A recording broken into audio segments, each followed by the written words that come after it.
Ya, setelah sekian lama akhirnya Jokowi memilih Yusuf Kala sebagai pasangannya maju dalam Pilpres 2014. Apa pertimbangan utama JK yang akhirnya dipilih dan siapkah JK kembali menjadi nomor 2? Kami akan tanyakan langsung kepada Baca Pres dan Baca Wapres Joko Widodo dan Yusuf Kala yang bergabung dari luar studio. Selamat sore Pak Joko Widodo, Pak Yusuf Kala juga selamat sore. Selamat sore. Assalamualaikum. Waalaikumsalam. Baik. Pak Joko Widodo dan Pak Yusuf Kala, pertama kami ucapkan selamat atas deklarasi yang sudah dilakukan siang tadi. Tapi saya ingin langsung tanyakan ke Pak Joko Widodo. Pak Jokowi, kalau kita lihat nama Pak Yusuf Kala ini kan sebenarnya sudah cukup lama beredar di survei-survei dan bahkan elektabilitasnya ketika disandingkan dengan Anda juga paling menempati posisi paling tinggi. Tapi kita tahu juga bahwa kronologinya ada pengumuman cawapres yang sempat tertunda beberapa kali begitu ya Pak Jokowi. Sebenarnya pertimbangan utamanya apa Pak pada akhirnya memilih figur Yusuf Kala?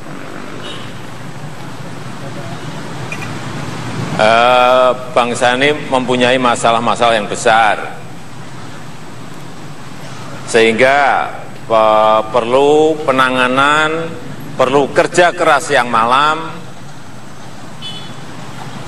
Dan saya melihat Pak Yusuf Kala itu berada pada kandidat yang terbiasa dengan kerja keras, terbiasa dengan kecepatan, dan terbiasa dengan kerja siang malam.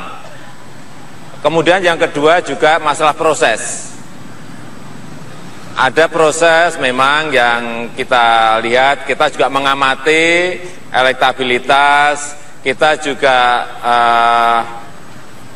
melalui pertimbangan-pertimbangan, melalui perenungan, konsultasi dengan seluruh partai pendukung, konsultasi dengan kiai-kiai juga, dan setelah melalui pertimbangan, perhitungan, perenungan, kita memutuskan cawapresnya adalah Bapak Haji Muhammad Yusuf Kala. Baik, iya Pak Jokowi. Sekarang saya beralih ke... Dan yang lain juga elektabilitas juga. Faktor elektabilitas juga menjadi poin penting yang dibahas hingga berhari-hari sampai pada akhirnya hari ini diumumkan begitu ya, Pak Jokowi ya? Iya betul. Iya betul. Elektabilitas juga. Baik, Pak Yusuf Kala, kita ingat pada Pilpres 2009 ketika Anda ingin mencalonkan diri dan akhirnya bertarung kemudian kalah pada waktu itu Pak. Saya ingat kalimat Anda yang menyatakan kalaupun kalah saya akan pulang kampung, mengurus kampung begitu Pak ya. Tetapi kami ingin tanya sekarang, apa yang membuat Anda sekarang kemudian menerima tawaran dari seorang Joko Widodo untuk kembali maju dalam bursa Pilpres dan kali ini kembali seperti pada tahun 2004 Pak menjadi bakal calon wakil presiden?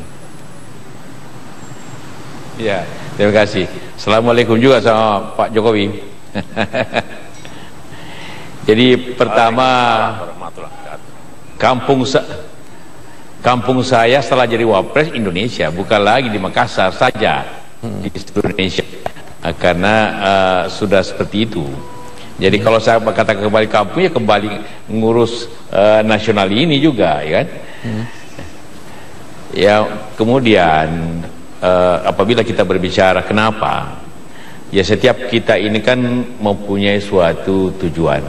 Tujuan kita itu ialah tentu memajukan bangsa, memakmurkannya, bagaimana membawa bangsa ini jauh lebih baik, lebih hebat. Itu tujuan kita semua. Nah, apabila kita mempunyai kesempatan yang baik untuk itu, tentu kita harus berkewajiban untuk ikut serta. Jadi kalau kita berada di sini, tentu yang pertama kita lihat apa tujuan kita, seperti tadi itu. Kemudian apa situasi kita dewasa ini? Nah, kemudian bagaimana menuju ke situ? Nah, itulah kita bersama-sama melihat keadaan sekarang untuk menuju itu. Itulah kita bersama-sama harus lakukan dengan membantu Pak Jokowi. Ya. Sebenarnya dalam menjelang Pilpres atau mungkin sebelum pemilu legislatif juga, nama Anda ini sebenarnya sudah sempat dilirik oleh beberapa partai lain atau seperti apa Pak Yusuf Kala? Dari awal memang ingin berhasrat untuk mendampingi Pak Jokowi atau sebenarnya ada keinginan lain untuk kemudian maju berkiprah lagi seperti 2009 atau seperti apa Pak JK? Ya kalau itu sih semua orang mempunyai suatu keinginan yang sama, cita-cita kebangsaan. Namun dalam cita-cita bangsa itu juga kita mempunyai suatu pikiran bahwa dengan cara apa? Karena akan cita-cita kebanggaan kita, cita-cita kemajuan. Iya. Tentu sayang kepada Ibu yang baik. Baik, sayang sekali ada sedikit gangguan teknis ya dengan hubungan dengan Pak Yusuf Kalla. Pak Jokowi tahan dulu, Pak Yusuf Kalla juga tahan dulu. Nanti kita akan kembali membahas lagi karena kita ingin tahu bagaimana sebenarnya apa yang terjadi ketika Joko Widodo sempat bertemu dengan Ketua Umum Partai Golkar Abu Rizal Bakri di Pasar Gembrong beberapa hari lalu yang mengisyaratkan koalisi. Tapi ternyata hari ini kita tahu sendiri bahwa Golkar beralih ke poros yang lain. Apa pertimbangannya saat itu? Kita akan kembali membahasnya dalam Prime Time News saat lagi. Deklarasi bakal calon presiden dan bakal calon wakil presiden Jokowi dan Yusuf Kalla menuai berbagai harapan dan pendapat dari warga. Mereka berharap Jokowi dan Yusuf Kalla akan mengutamakan pemberantasan korupsi untuk membawa Indonesia maju. Positif, apalagi beliau dua-duanya seorang pengusaha, jadi saya kira Indonesia akan lebih bagus. Dan saya yakin satu putaran. Kalau saya tengok Jokowi, dia luar biasa, dia nggak seperti pemimpin-pemimpinnya yang gendut. Kalau menurut saya mungkin Jokowi, Mbak. Kalau Jokowi itu dilihat dari popularitasnya lebih tinggi, lebih banyaknya pendukung. Kalau aku paling penting poin yang pertama korupsi, pemberantasan korupsi, karena memang karena masa pemerintahan kemarin korupsi memang lagi merajalela benar, Mbak. Jadi harapan kedepannya lebih korupsi, lebih diberantas saja kalau untuk presiden yang akan datang. Baiklah, kita lanjutkan perbincangan di Prime Time News bersama bakal calon presiden dan bakal calon wakil presiden Joko Widodo Yusuf Kalla. Saya kembali ke Pak Jokowi terlebih dahulu sekarang. Pak Jokowi, kita tahu sekarang pilihan jatuh pada Pak Yusuf Kalla. Sebelum kita bicara lebih jauh tentang bagaimana konsep dua pasangan ini tentang bangsa Indonesia ke depan dan juga tentang membawa gerakan perubahan. Tapi yang ingin saya tanyakan terlebih dahulu, Pak, beberapa hari ini kan menyisakan misteri, Pak. Ada nama Yusuf Kalla, kemudian beredar juga nama Abraham Samad waktu itu. Bagaimana sebenarnya ceritanya nih Pak Jokowi? Ya memang ini kan dari kriteria kemudian nama-nama masuk. Nama-nama masuk kemudian tinggal 3. Setelah 3 terakhir tinggal 2. Dan diserahkan kepada saya untuk memutuskan. Tetapi memutuskan itu kan semuanya memakai pakai perhitungan, pakai perenungan, pakai pertimbangan-pertimbangan dari semua segi kita lihat, plus minusnya semuanya kita lihat. Dan juga paskanya kalau Tuhan mengizinkan pasca setelah Pilpres itu kita akan bekerja seperti apa, ini semuanya kita hitung.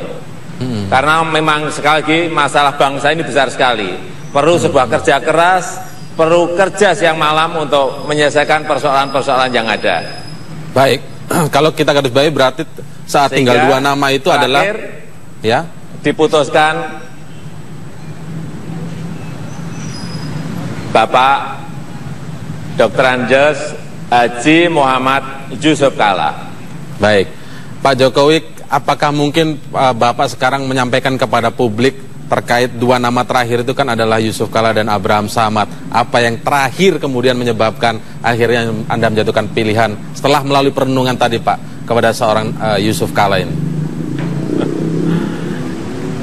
Ya tadi kan sudah saya sampaikan. Jadi lewat pertimbangan dengan ketua-ketua partai, kita juga bertanya kepada kiai-kiai sepuh, kemudian juga perhitungan plus minusnya semuanya dihitung. Baik, jadi ada pertimbangan. Dan diulang lagi tadi malam dengan semua ketua partai, baru kita putuskan. Baik, baik. Sekarang kayak ke Pak Yusuf Kalla. Pak Yusuf Kalla, ada satu hal menarik tadi yang disampaikan di Teguh Umar ketika Sekjen PDI Perjuangan juga memandu pertemuan tadi, begitu, menyebutkan bahwa partai apa sebenarnya yang diwakili oleh seorang Yusuf Kalla. Kita tahu Pak JK masih kader dari Partai Golkar, tapi kita tahu juga hari ini Partai Golkar memberikan dukungannya kepada poros yang lain. Nah, Bagaimana Pak JK melihat hal ini, terutama terkait untuk strategi pemenangan pasangan ini ke depan, Pak? Mesin Anda tentu saja bukan Golkar sekarang. Apa yang akan Anda gunakan dalam kerja politik ini, dalam konteks strategi pemenangan nanti? Ya, kalau sudah masuk dalam ranah kampanye, perjuangan untuk pemenangan cita-cita, maka itu masuk kepada hal di mana memperkenalkan, mengemukakan apa yang kita janjikan, apa yang kita memberikan harapan kepada masyarakat yang dapat dilaksanakan. Jadi ini harapannya, ini janjinya, ini visinya yang selalu kita katakan itu. Kami punya capability, kemampuan untuk itu berdasarkan track record. Kemudian karena itu kita akan melaksanakan ini. Anda tentu kita minta untuk memilih ini, kemudian kita melaksanakan janji itu untuk kebaikan bersama.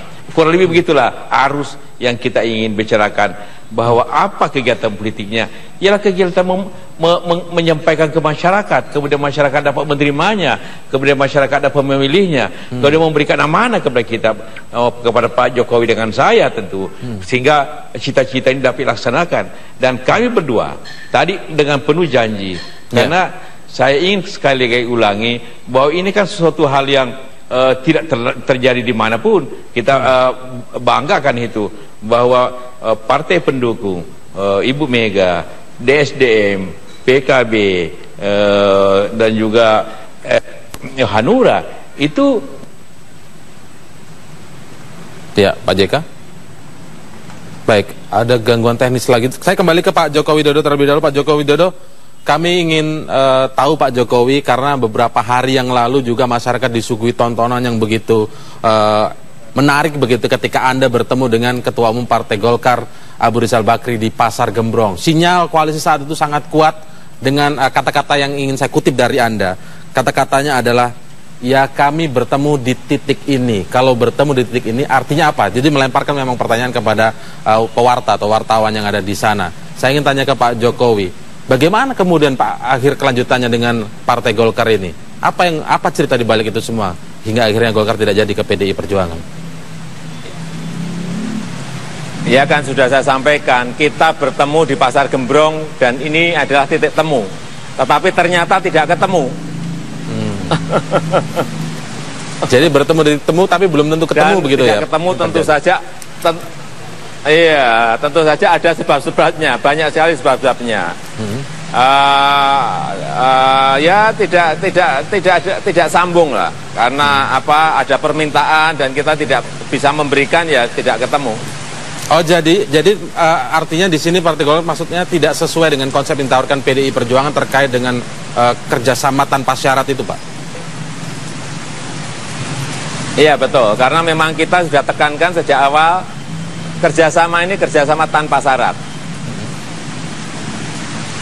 Tanpa syarat, kalau artinya sama sekali tidak membicarakan di awal begitu, Pak ya? Kalau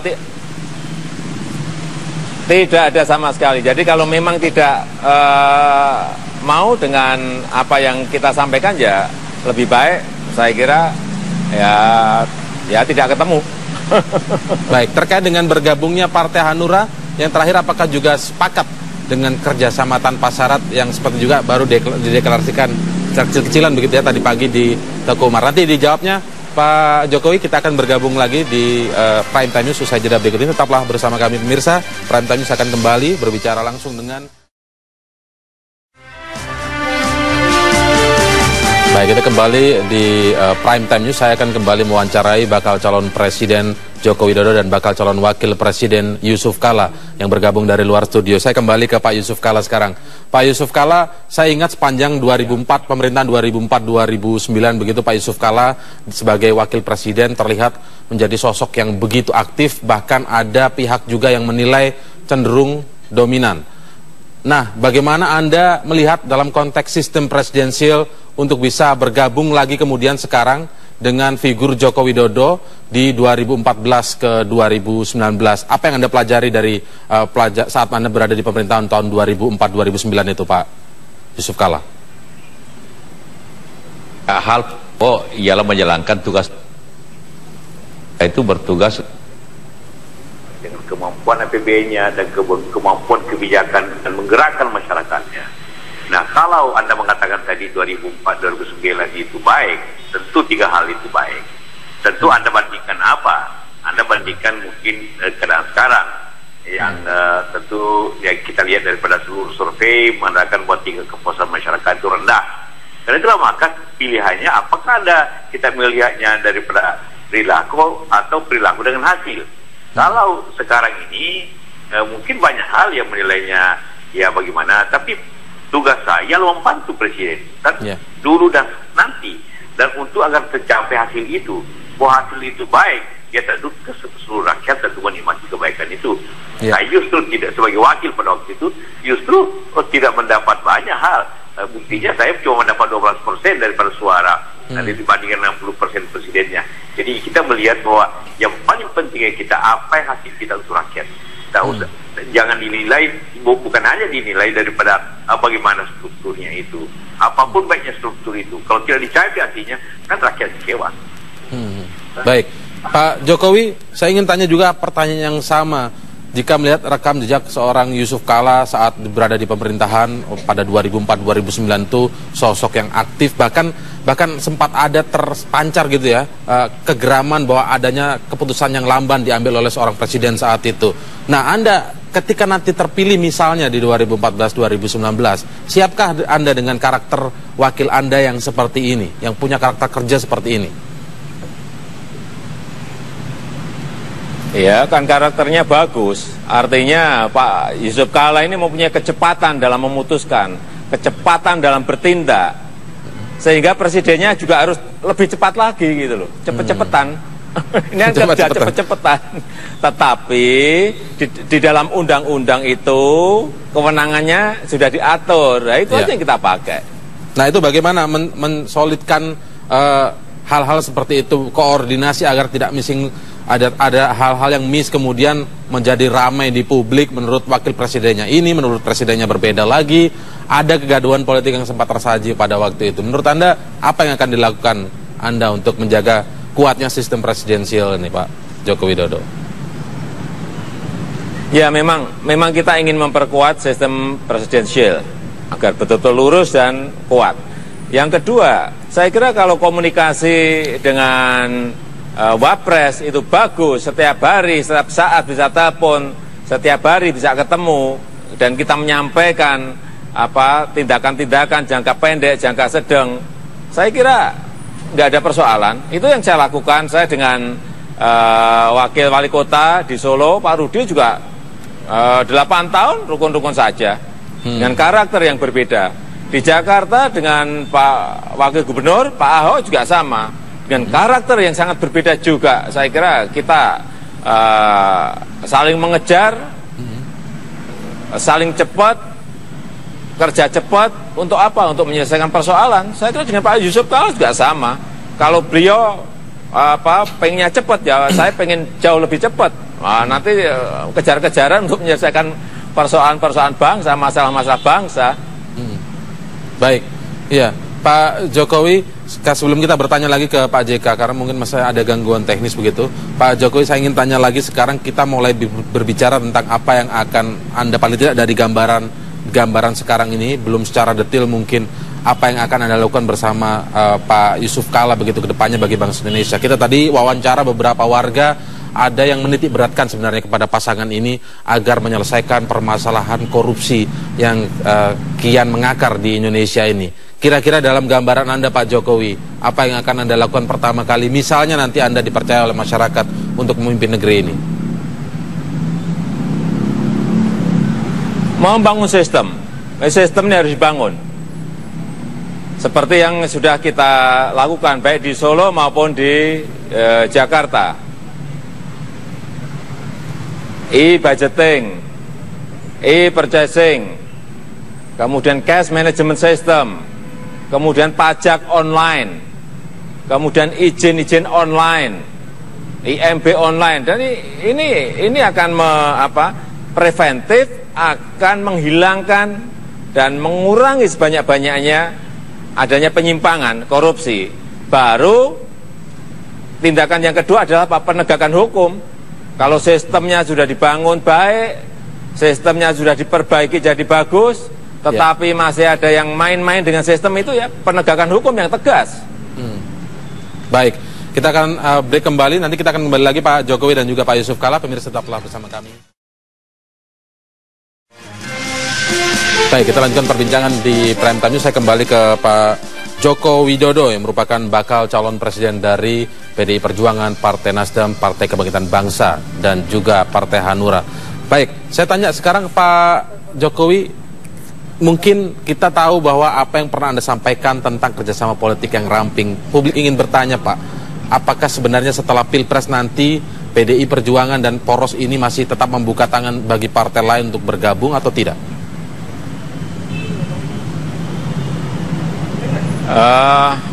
Kerjasama dengan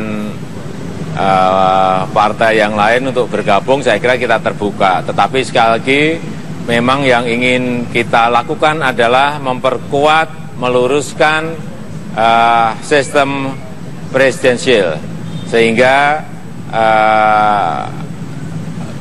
pilihan kita memang kemarin adalah koalisi yang memang ramping dan mempunyai semangat yang sama, sehingga kita sampaikan kerjasama tanpa syarat. Tetapi kalau misalnya nanti setelah menang ada yang ingin bergabung, saya kira juga masa kita jangan gabung, kan nggak bisa. Tapi kalau Anda lihat sendiri sebenarnya tetapi mestinya dengan catatan, tetapi dengan catatan.